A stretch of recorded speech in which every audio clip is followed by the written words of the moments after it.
Hello दोस्तों, एक बार फिर से झारखंड के एजुकेशन सिस्टम और रिक्रूटमेंट प्रोसेस बड़े सवालों के घेरे में है। अगर हम टोटल पेपर लीक और एग्जाम इरेगुलरिटीज केसेस की बात करें तो पिछले कुछ सालों में जेएसएससी से लेकर जेपीएससी तक लगातार ऐसे ही घटनाएं सामने आई है, जिन्होंने लाखों स्टूडेंट्स का फ्यूचर अंधेरे में डाल दिया है। स्टेट के यूथ का ट्रस्ट सिस्टम से उठता जा रहा है और अब ये सिर्फ एक एग्जाम की नहीं बल्कि पूरे सिस्टम की फेलियर बन चुकी है।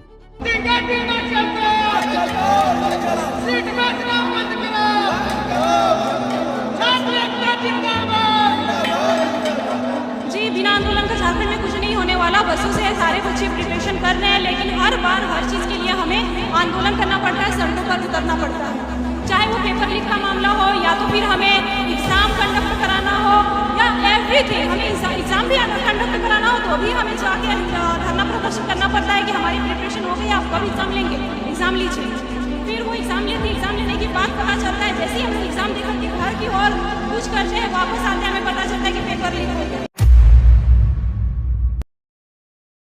रिसेंट इश्यू की बात करें तो हाल ही में हुई 14th JPSC combined civil services examination के रिजल्ट और वायरल ओएमआर फीड्स ने पूरे स्टेट में पॉलिटिकल और सोशल स्टॉर्म ला दिया है।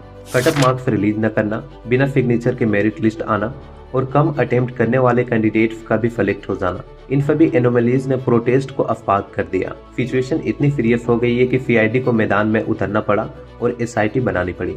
इस पूरे स्कैंडल के सेंटर में एक बड़ा नाम सामने आया है, अभय तिवारी उर्फ मनोज कुमार तिवारी, जो कि गोड्डा डिस्ट्रिक्ट में ब्लॉक सप्लाई ऑफिसर के पोस्ट पर था। सीआईडी के इन्वेस्टिगेशन में ये खुलासा हुआ है कि अभय तिवारी असल में एग्जाम कंडक्टिंग एजेंसी का मार्केटिंग मैनेजर था। हैरानी की बात तो ये है कि इसने उसी एजेंसी के थ्रू खुद मल्टीपल कॉम्पिटिटिव एग्जाम्स क्रैक किए और वो इस पूरे एग्जाम फिक्सिंग का मास्टरमाइंड यानी कि एक बड़ा नेक्सस चला रहा था, जो कि कैंडिडेट से डील करता था। सबसे बड़ा शॉकिंग पॉइंट तो ये है कि ये सब एक ऐसी प्राइवेट टेस्टिंग एजेंसी के थ्रू हो रहा था जो पहले से ही अथॉरिटीज द्वारा ब्लैकलिस्ट की गई थी, और वो कंपनी का नाम है TFR data processing private limited यानी कि टीडीपीएल। एक ब्लैकलिस्टेड कंपनी को स्टेट की सबसे सेंसिटिव सिविल सर्विसेज एग्जामिनेशन की रिस्पॉन्सिबिलिटी कैसे मिल गई, ये गवर्नमेंट और बोर्ड की ट्रांसपेरेंसी पर बहुत बड़ा क्वेश्चन मार्क खड़ा करता है।